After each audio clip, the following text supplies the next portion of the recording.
Pinalagaan ni DPWH Secretary Vince Dizon ang panibagong aligasyon ni Batangas Representative Leandro Leviste na sangkot mismo daw ang kalihim sa allocables at insertions noong nasa Bases Conversion and Development Authority pa siya.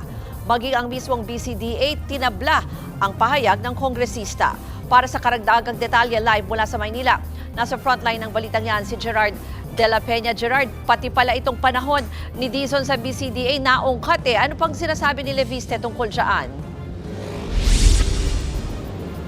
Naku, tama yan, Ruth. Sari-sari na nga naglalabas sa mga alegasyon kaugnay dito sa tinatawag nating Cabral Files. At ang pinakahuli nga dyan ay yung pagkakasangkot umano nitong si Public Works Secretary Vince Dizon sa mga budget insertions at allocables nung siya ay nandoon pa sa BCDA.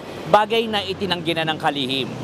Sa isang pahayag ay sinabi ni Dizon na wala siyang kinalaman sa anumang malisyoso at walang basehang mga alegasyon ng pagkakaroon ng budget insertion para sa mga flood control projects para sa BCDA. Nagsilbing President at CEO ng BCDA si Dizon mula 2016 hanggang 2021. Nasa pribadong sektor si Dizon bago siya kinuha ng administrasyon para pamunuan ng Department of Transportation at kalaunan ang DPWH. Naglabas na rin ng hiwalay na pahayag ang BCDA kung saan sinabi ng ahensya na wala itong anumang flood control projects na pinondohan ng budget insertions, allocable funds o kahit anong discretionary funds ng mga mambabatas.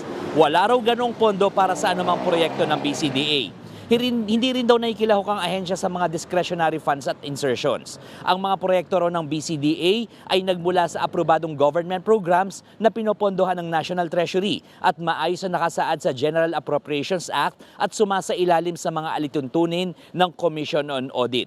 Kumpleto rin daw ang mga record ng BCDA at maaaring matrace at ma-audit. Ayon pa sa DPWH, questionable raw ang timing ng paglalabas ni Batangas 1st District Congressman Leandro Leviste ng mga ganitong aligasyon na sinasabi niyang nanggaling sa Cabral Files. Kasabay kasi ito na naglalabas ang report na sapilitang kinuha ni Leviste ang mga file mula sa yumaong Yusek Catalina Cabral na una nang itinanggi ng mababatas. Ang palasyo nais ring paimbestigahan kung paano nakuha ni Congressman Leviste ang Cabral Files. Narito ang naging pahayag ni Yusek Claire Castro sa panayam sa News and Views ng One News. Wala po akong ibinibid na Congressman Leviste dahil wala akong personal knowledge on that. Right. So ang kailangan na lang po dyan ay talagang malaman, maimbestigahan kung paano nga ba niya nakuha yung files. Ba't magkaiba ang sinasabing kopya na hawak ni Congressman Leviste at yung di umanong kopya naman din ni Mayor Magalo? Ruth, naglabas nga rin ng CCTV footage ng DPWH na nagpapakita ng mismong pagpunta ni Leviste sa DPWH yung Setyembre kung kailan niya nakuha itong mga files mula kay yumaong Yusek Catalina Cabral. Naglabas din ng mga larawan ng DPWH na nagpapakita naman na nasugatan ang kamay nitong si Cabral dahil sa umano'y persahang pagkakakuha ng mga dokumento nitong si Leviste. Wala pang tugon dyan si Leviste. Ruth. Yan pong ulat ni Gerard de la Peña. Mga kapatid, Ruth Cabalco, para sa mabilis na pasada ng mga balitang dapat niyong malaman, mag-follow at mag-subscribe sa social media pages ng News 5.